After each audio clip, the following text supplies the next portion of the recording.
were so psychologically layered, had so many contradictions. They were so human because they were so flawed. They had such idealistic dreams in their professional lives. I've never encountered a character like this before. I've never read a script like this before. I think that, I think I had the same questions approaching the character as probably viewers. There's nothing like this out right now. And it's a show all on its own, and that's very, very special. Action as you can get. That is just nuts. I love it. You don't need anyone else. You never have. You were looking really crazy for a while there. As it turns out, I'm really sane. Isn't that wonderful?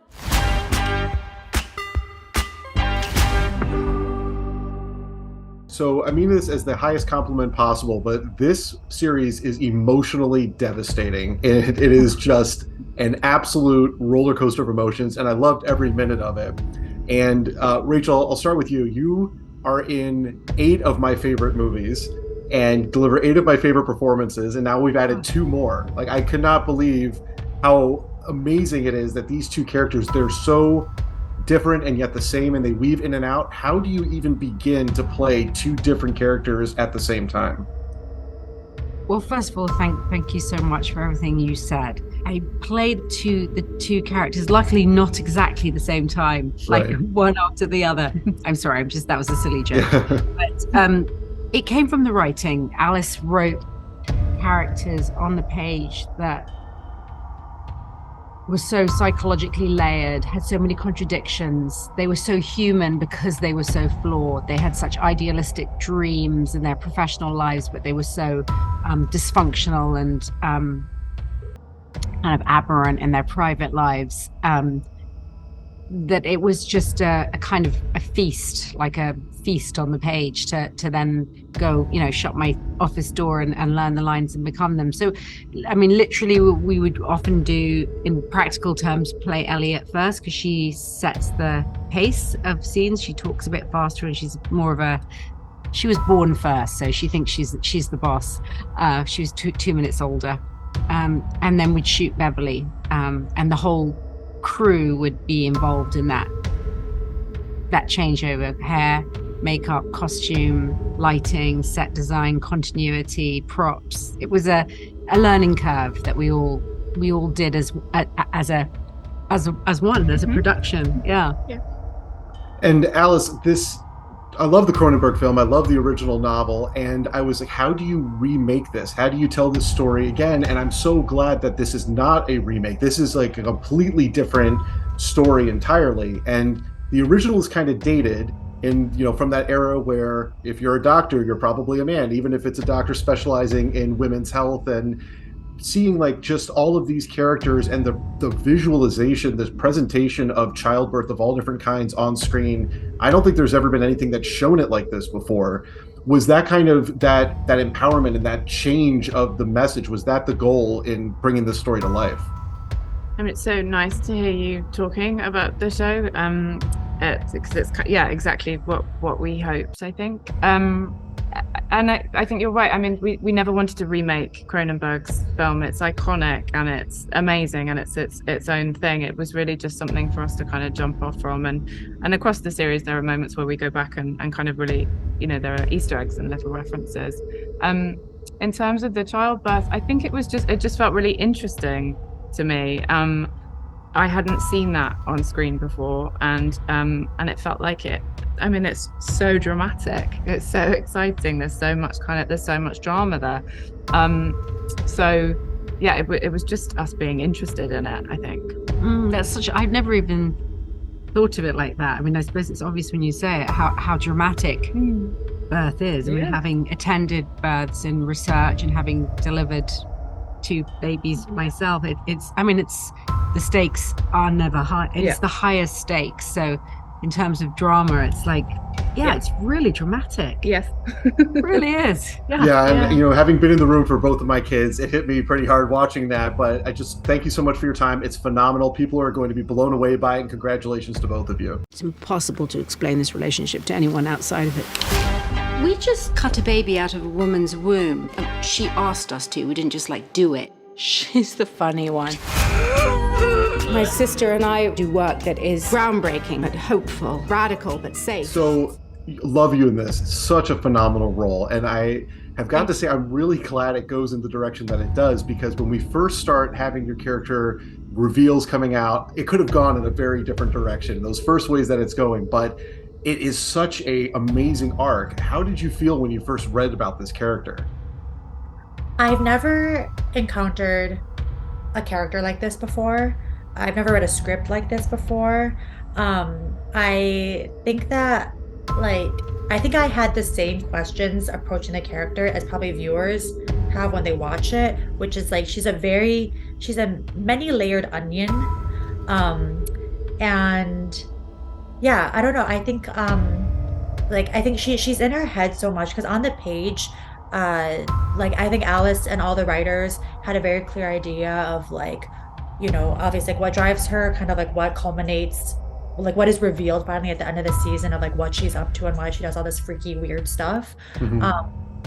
And also like in terms of like what she says, she reveals so little.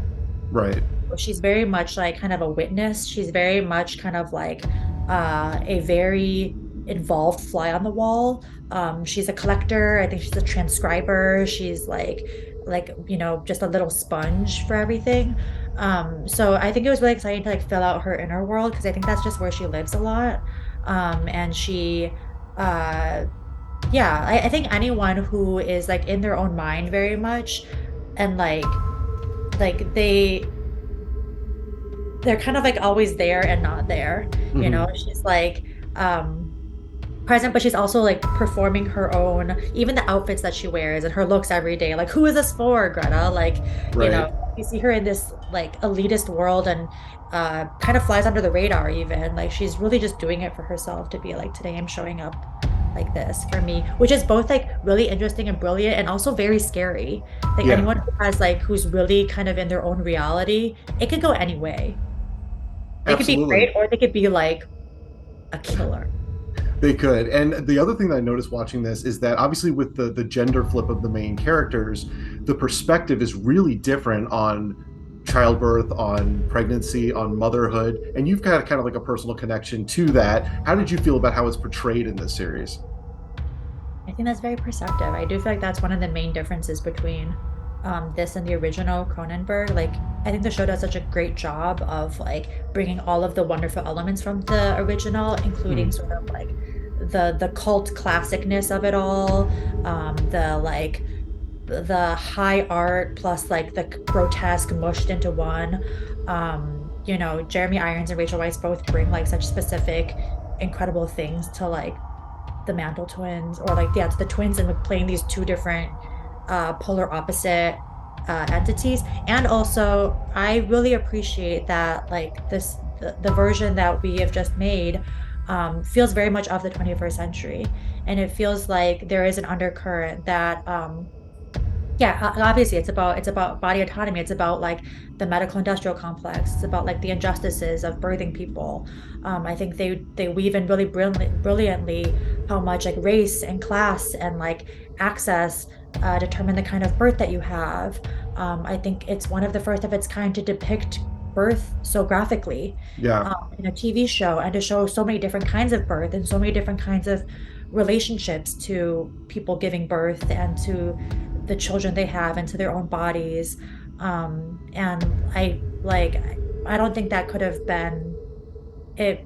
Yeah, it couldn't have been made the way it's made if it wasn't like birthing people and like women behind the scenes that were like driving that narrative. So I think that's really cool. Yeah, it's phenomenal, and you are so good in this. I love your character so much. Thank you so much for your time today. I really appreciate it. Thank you. It's nice to meet you. You too. What Frankenstein trauma are you up to? I really like her. What do you mean? It's none of your business. Everything's my business, not this. Alex Mady, Joblo.com. How are you doing today? Hi, good thanks. How are you? I'm great. You are so good in this. It's such a phenomenal performance. I absolutely loved it. And I don't think I was expecting this after, I've read the novel, I've seen the Cronenberg film, and this is just not even in the same ballpark. it's so good because it's not a remake. It's a totally different animal. And it's just so, I had my jaw dropped all the way through the end. And what was it like when you read the script? Like, how did you feel becoming a part of this project? When I read the script, I mean, I was like, I have to audition for this. I have to at least audition for this. I would kick myself if I didn't. And being a part of this project is everything that I've always wanted. Being here, being able to speak with you, this entire process, it's incredible, and I'm very grateful and honored to be here. And Rachel is such a phenomenal actress, and she's not just playing one character, she's got to play two. And there's that weaving in and out where you don't know who is who, where it begins and where it ends. What was it like for you interacting with these two different characters played by the same person? It was so much fun interacting with both characters, both impeccably performed by Rachel Weisz. And I love a lot of business on set. I'm like, please give me more things to do. And that was already baked into the process, and the complexity of it, and it makes my job more fun. So yeah, I had the best time. And this is a heavy subject. I mean, the material here is really heavy. What was the feeling like between filming? Was there light connection with everybody, the cast, or is this something where you're really rooted in the emotional depth of this project? Oh, it was absolutely both, which is beautiful that we had a set that allowed for such connection and safety and intimacy and pain. And there were so many times on set, in particular when there were more of us cast together, when we were just talking about how incredible this opportunity was, how excited we were about the story that we were telling and the subject matter in particular involved in it, because there's nothing like this out right now. And it's a show all on its own, and that's very, very special. And it's interesting because the original is such a product of the era in which it was made. It's such an 80s movie. And even then, it's, this is a doctor for women about childbirth, and they're men. And here, the presence of all of these characters, such great range of female characters running the gamut from all of these different actresses and performers, and behind the scenes, the cast and crew. How did it feel? Did this feel like a really collaborative environment? Did you feel it was a really empowering environment? It was an incredibly empowering environment. It was an incredibly thoughtful and generous and safe environment, as I said. And yeah, we knew that we were doing something pretty freaking cool, and are so excited for everyone to see it. And I am too, and I think you nailed it. It is pretty freaking cool. You're phenomenal in it. I can't wait for everybody to check it out. Thank you so much for your time today. Thank you so much. Take care.